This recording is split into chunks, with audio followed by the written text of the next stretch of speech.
Nakabihis na kaya si Bebang. Bebang! Tara na sa school! Iska, nakabihis na ako. Wow, ang ganda mo dyan sa uniform mo, Bebang. Ikaw din, ang ganda-ganda ng suot mo. Tara na, malilate na tayo. Asa na pala si Princess? Wala pa nga siya.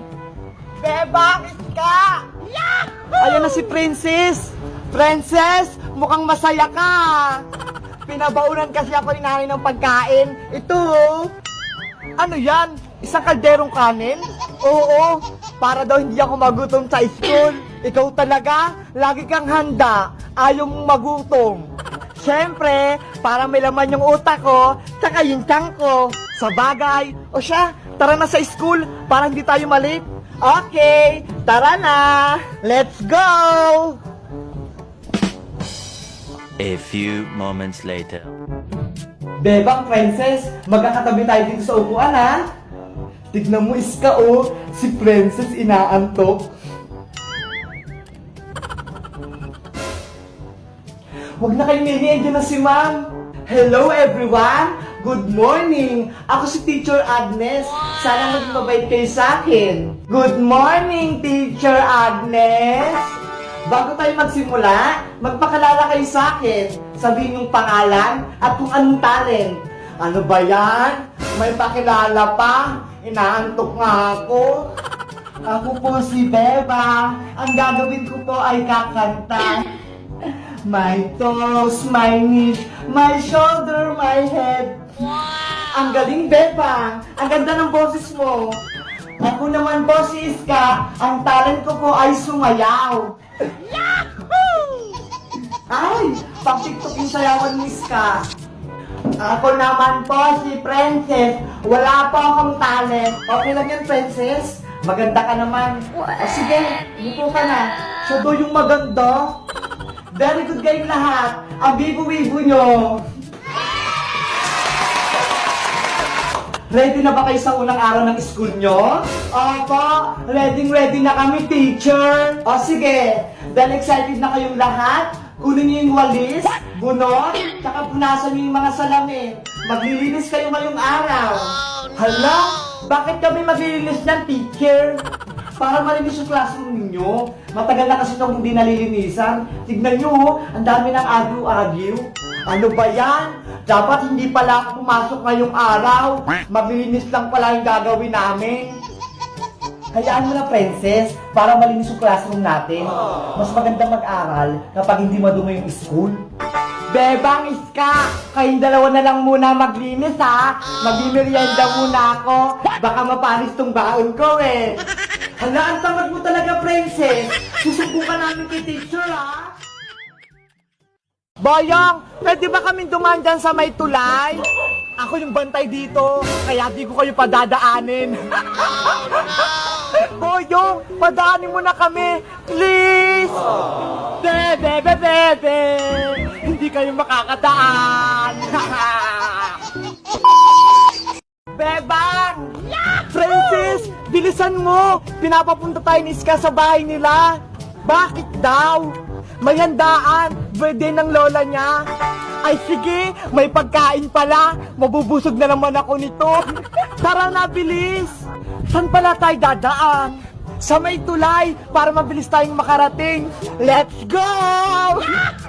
Princess, ayan na yung tulay. Wow! Yay! Malapit tayo sa bahay nila, Iska.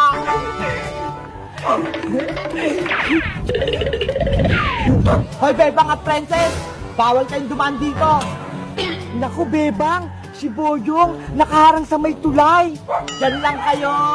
Hindi kayo makakatawid dito. Makiusap na lang tayo sa kanya para makatawid tayo sa tulay. Ikaw na kaya magsabi, hindi yan nakikinig sa akin eh. Boyong, pwede ba kaming dumaan dyan sa may tulay? Hindi pwede. May kasalanan pa kayo sa akin. Hindi naman sa itong tulay, Boyong, ah. Ako yung bantay dito, kaya di ko kayo padadaanin. Anong gagawin namin para makadaan kami dyan?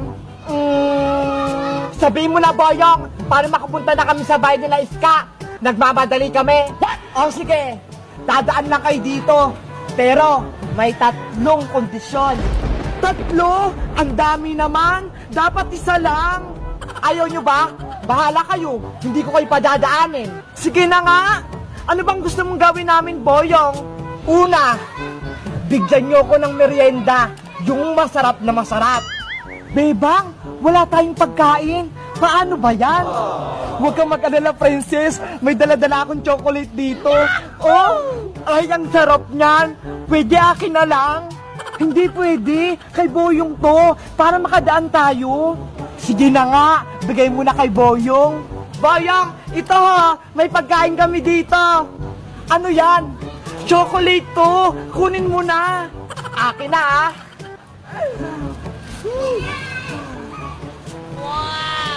Yummy!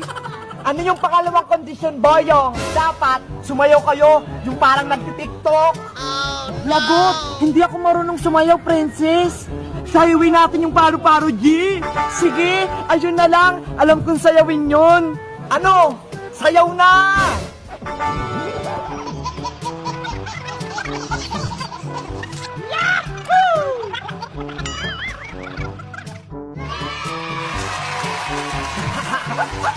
Ang galing-galing nila magparo-paro, G. Oh, ayan, Boyong. Tapos na kaming sumayaw. Ano naman yung pangatlo mong kondisyon? Ang huling kondisyon, dapat sagutin nyo tong bugtong-bugtong ko. Bugtong-bugtong, nakayuko ang prinsesa, hindi malaglag ang korona. Nakayuko yung reyna, hindi nalaglag yung korona. Ano kaya yun? Ang hirap naman ng bugtong ni Boyong. Magbigay ka naman ng clue, Boyong. Isa itong prutas. Green pag hilaw, yellow kapag hinog. May prutas bang may corona? Ano kaya yun? Di ko alam eh. Ano?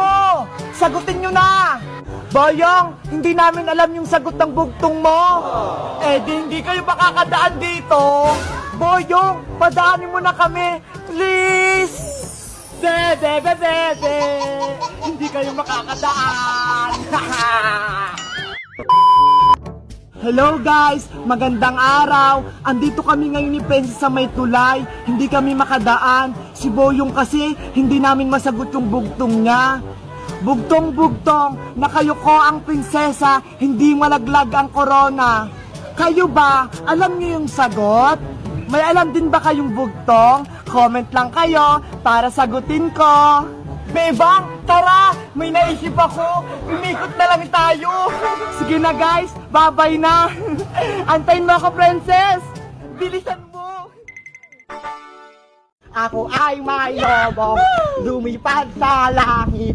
Di ko na nakita, pumutok na pala. Sayang lang ang pera ko, kung nang pili ng lobo. Kung pagkain sana, nabusog pa ako. Yahoo! Wow! Si Princess, may malaking lobo. Bebang, halika rito. May lobo ako. Tignan mo, ho. Ang laki-laki naman ng lobo mo, Princess. Saan mo yan nakuha? Binili pa to ni nanay sa SM. Diba? Ang sosyal. Talaga? Nakakatuwa naman. Tara, maglaro tayo. Sige ba? Gusto ko rin maglaro ng malalaking lobo. Salu-saluhan tayo, ha? Galingan mo.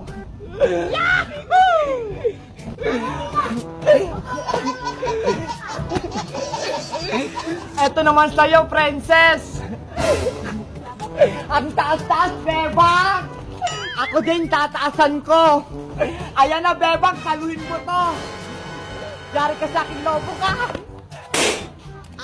Hala, lagot! Pumutok yung lobo ni Princess! Anong ginawa mo, Bebang? Pinutok mo yung lobo ko? Hindi ko naman sinasadya eh. Naglalaro lang naman tayo. Naku, Bebang, palitan mo yan. Kung hindi, isusumbong kita kay nanay. Huwag mo akong isusumbong kay Aling Tere, Princess. Basta, gawa mo yan ng paraan. Ang gusto ko, ibalik mo yung lobo ko. Saglit lang, pupunta lang ako sa bahay. Baka may lobo ako ron. Siguraduhin mo may kapilit kang, Bebang, ha? Kung hindi, yari ka talaga kay nanay. Oo, princess. Maghahanap ako para may kapalit na yung lobo mo.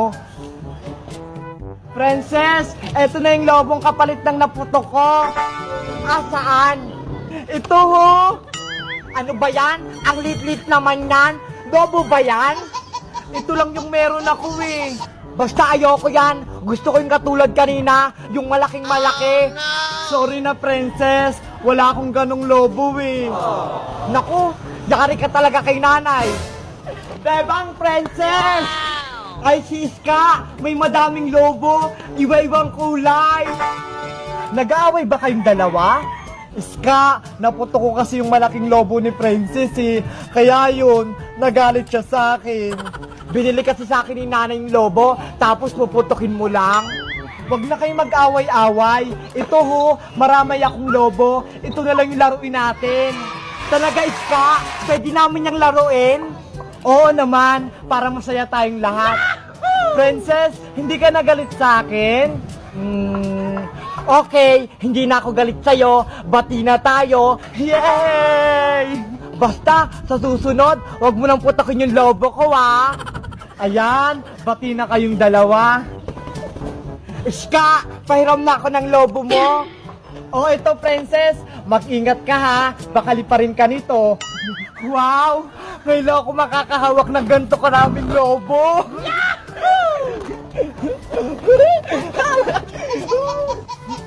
Ang saya-saya ni Princess maglaro.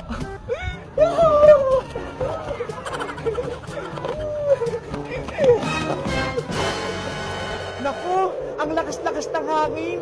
Delikado yan. Baka makatangay si Princess. Ayaw nga no, ang lakas ng hangin. Princess, bitawan mo na yung mga lobo. Baka liparin ka. Hala si Princess, lumipad sa langit. Hindi ko na nakita. Nasa Mars na pala.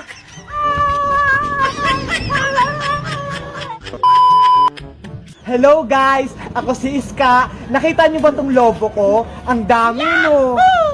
Si Princess, pumutok yung lobo niyang malaki.